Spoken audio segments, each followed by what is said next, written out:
بسم اللہ الرحمن الرحیم الحمد للہ رب العالمین والصلاة والسلام علی سید الانبیاء والمرسلین۔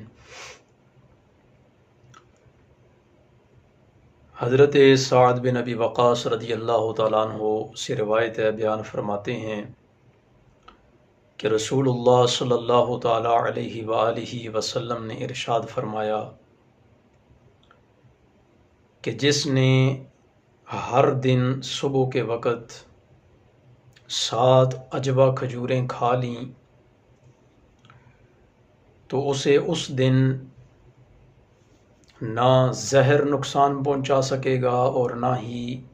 جادو نقصان پہنچا سکے گا۔ اللہ اکبر۔ اس حدیث مبارکہ میں عجوہ کھجور کی فضیلت بیان کی گئی، جو کہ اس کی اپنی فضیلت نہیں بلکہ 2 اعتبار سے اس کو یہ فضیلت حاصل ہے، اور اس کے اندر یہ اثر رکھ دیا گیا کہ جو بندہ روزانہ صبح کے وقت 7 کھجوریں کھا لے تو اس دن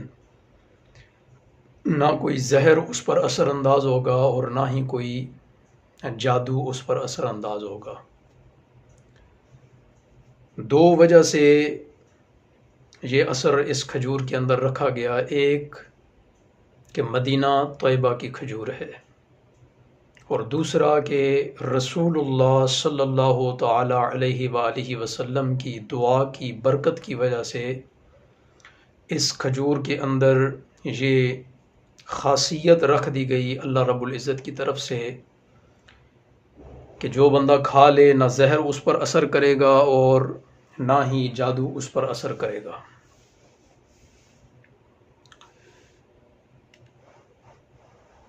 اس کھجور کے متعلق اور بھی روایات موجود ہیں۔ ایک حدیث مبارکہ کا مفہوم ہے کہ رسول اللہ صلی اللہ تعالی علیہ وآلہ وسلم نے ارشاد فرمایا کہ عجوہ کھجور کے اندر شفا ہے، اور جو اسے صبح کے وقت کھائے تو وہ زہر سے تریاک ہے۔ پھر ایک اور حدیث مبارکہ جس کا مفہوم یہ ہے کہ عجوہ کھجور جنت سے ہے، یعنی جس طرح حجر اسود جنتی پتھروں میں سے ایک پتھر ہے، اسی طرح عجوہ کھجور جو مدینہ شریف والی ہے وہ جنتی پھلوں میں سے ایک پھل ہے۔ یاد رکھیں کہ جو بیان فرمایا گیا عجوہ کھجور تو صرف مدینہ طیبہ کی، مدینہ الرسول صلی اللہ تعالی علیہ وآلہ وسلم کی جو عجوہ کھجور ہوگی اسی کے اندر یہ خاصیت ہوگی کہ اس کے کھا لینے سے زہر بھی بے اثر ہو جائے گا اور جادو بھی بے اثر ہو جائے گا۔ حضرت سعد بن ابی وقاص رضی اللہ تعالیٰ عنہ سے ہی ایک روایت ہے، آپ بیان فرماتے ہیں کہ مجھے رسول اللہ صلی اللہ تعالیٰ علیہ وآلہ وسلم نے ارشاد فرمایا کہ تمہیں دل کا مرض ہے تو تم ایسا کرو کہ بنو ثقیف قبیلے میں چلے جاؤ، وہاں حارث نامی ایک شخص ہے جو طب کا کام کرتا ہے، حکمت کرتا ہے، اور اس کے پاس حضرت سعد بن ابی وقاص رضی اللہ تعالیٰ عنہ کو بھیجا، اور ساتھ ہی رسول اللہ صلی اللہ تعالیٰ علیہ وآلہ وسلم نے حل بھی بیان فرما دیا کہ اسے حارث کو چاہیے کہ وہ 7 عجوہ کھجوریں لے لے اور ان کو گٹھلیوں سمیت پیس لے، اور پیس کر کے وہ سفوف تمہیں دے کیونکہ تمہیں دل کی بیماری ہے۔ اچھا، یاد رکھیں کہ یہ حدیث مبارکہ اس پر محدثین کا کلام ہے، اسے ضعیف کہتے ہیں، لیکن یہ نسخہ جو ہے یہ بڑا کارآمد ہے، آج بھی لوگ استعمال کرتے ہیں۔ مدینہ شریف کی عجوہ کھجور کی گٹھلیاں لے کے انہیں پیس کے سفوف بنا کے اور ان کو اس سفوف کو جو دل کے مریض ہوتے ہیں ان کو دیتے ہیں تو ان کو اللہ رب العزت شفا عطا فرما دیتا ہے۔ اللہ رب العزت نے جو بیماریاں رکھی ہیں ان کے حل بھی اللہ رب العزت نے بیان فرما دیے، رسول اللہ صلی اللہ تعالیٰ علیہ وآلہ وسلم نے بیان فرما دیے۔ زہر اور جادو یہ دونوں بڑے اثر انداز ہوتے ہیں اور ان سے موت بھی واقع ہو سکتی ہے۔ زہر کا تعلق چونکہ ظاہر کے ساتھ ہے، یہ ظاہری طور پر انسان کے جسم کو ختم کر دیتا ہے، اور جادو جو ہے یہ باطنی طور پر اثر انداز ہوتا ہے اس اعتبار سے کہ انسان کو حواس باختہ کر دیتا ہے، اس کی عقل کو زائل کر دیتا ہے، اس کی سوچنے سمجھنے کی صلاحیت کو ختم کر دیتا ہے۔ تو یہ دو بڑے اہم معاملات جو ہیں ان کا حل رسول اللہ صلی اللہ تعالیٰ علیہ وآلہ وسلم کی دعا کی برکت سے عجوہ کھجور کے اندر رکھ دیا گیا۔ تو جو بندہ اپنے اوپر جادو کے اثرات محسوس کرتا ہو، جادو کی علامات محسوس کرتا ہو، اور جادو کی علامات جاننے کے لیے آپ کسی ماہر عامل سے جو ان علوم کا ماہر ہو اس سے آپ معلوم کر سکتے ہیں، اور خدا را اپنے آپ کو جادی عاملوں سے اور ڈھونگے پیروں سے اپنے آپ کو بچائیں، جن کا دھندہ یہ ہے کہ بس ایک مرتبہ بندہ ہمارے پاس آ جائے، کوئی بھی مریض وہ کیسی بھی بات کرے تو ہم کسی نہ کسی طرح اس پہ جادو ثابت کر ہی دیں اور اس کے بعد پھر اپنا دھندہ جو ہے وہ جاری رکھ سکیں۔ تو جن لوگوں کو جادو کی علامات ہوں، جادو کے اثرات ان پر ظاہر ہوتے ہوں، تو وہ عجوہ کھجور استعمال کریں، اللہ رب العزت اس کی برکت سے انہیں شفا عطا فرمائے گا۔ اسی طرح جو جسم کے اندر زہر بعد پھیل جاتا ہے، لازمی نہیں کہ زہر آپ کھائیں تب ہی یا کوئی آپ کو زہر کھلائے تبھی اس صورت میں زہر اثر انداز ہوگا۔ بہت ساری بیماریاں ایسی ہیں کہ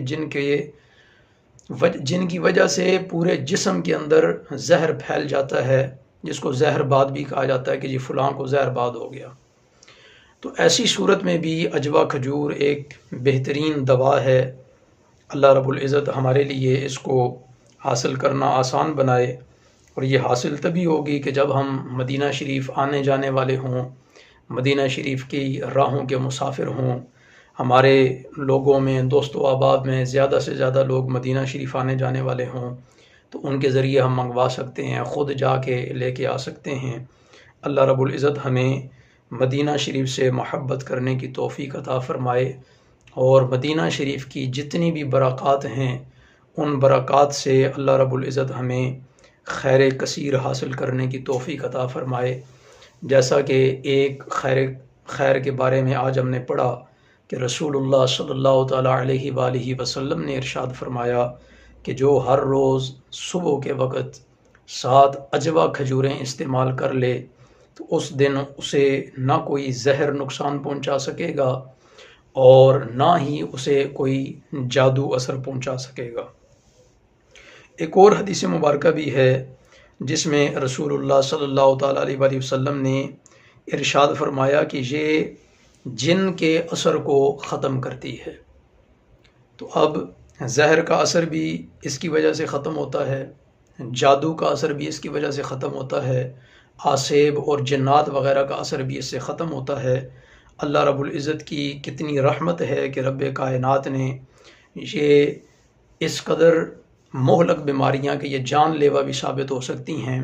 اللہ رب العزت نے ان کا حل بھی ہمیں عطا فرما دیا رسول اللہ صلی اللہ تعالیٰ علیہ وآلہ وسلم کی برکت سے۔ ایک بڑی اہم بات، اور وہ یہ یاد رکھیں کہ یہ عجوہ کھجور وہی کارآمد ہوگی جو مدینہ الرسول صلی اللہ تعالیٰ علیہ وآلہ وسلم یعنی ہمارے کریم آقا صلی اللہ تعالیٰ علیہ وآلہ وسلم کے شہر اقدس کی کھجور ہوگی۔ ایسا نہیں ہے کہ ہمارے علاقوں میں بھی، ملک پاکستان کے علاقوں میں بھی کھجور لگائی جاتی ہے، تو یہاں اگر پیوند کاری کے ذریعے عجوہ کھجور کو اگا لیا جائے تو وہ کارآمد نہیں ہوگی۔ یہ جو خصوصیت کے ساتھ خاصیات رکھی گئیں، یہ خاصہ صرف اور صرف مدینہ الرسول یعنی رسول اللہ صلی اللہ تعالیٰ علیہ وآلہ وسلم کے شہر اقدس کی کھجور جو کہ عجوہ ہے اس کا ہے کہ اللہ رب العزت نے اس میں شفا بھی رکھی ہے۔ یہ جنتی پھلوں میں سے ایک پھل ہے۔ اللہ رب العزت نے اس کے اندر زہر کے اثرات ختم کرنے کی خاصیات رکھی ہیں۔ اللہ رب العزت نے جنات کا اثر ختم کرنے کی اس کے اندر خاصیات رکھی ہیں، اللہ رب العزت نے جادو کے اثرات ختم کرنے کی اس کے اندر خاصیت رکھی ہے۔ اول تو دعا ہے کہ اللہ رب العزت ہمیں ان تمام تر مہلک چیزوں سے محفوظ و معمور فرمائے، اور اگر کبھی ایسا ہو جائے تو پھر اللہ رب العزت ہمیں اس نسخہ مصطفی صلی اللہ تعالیٰ علیہ وآلہ وسلم کو بآسانی حاصل کرنے اور حاصل کر کے پھر اسے استعمال کرنے کی اللہ میں توفیق عطا فرمائے، اور پھر اس کو اللہ رب العزت ہمارے لیے شفا بنائے۔ وآخر دعوانا الحمد للہ رب العالمین۔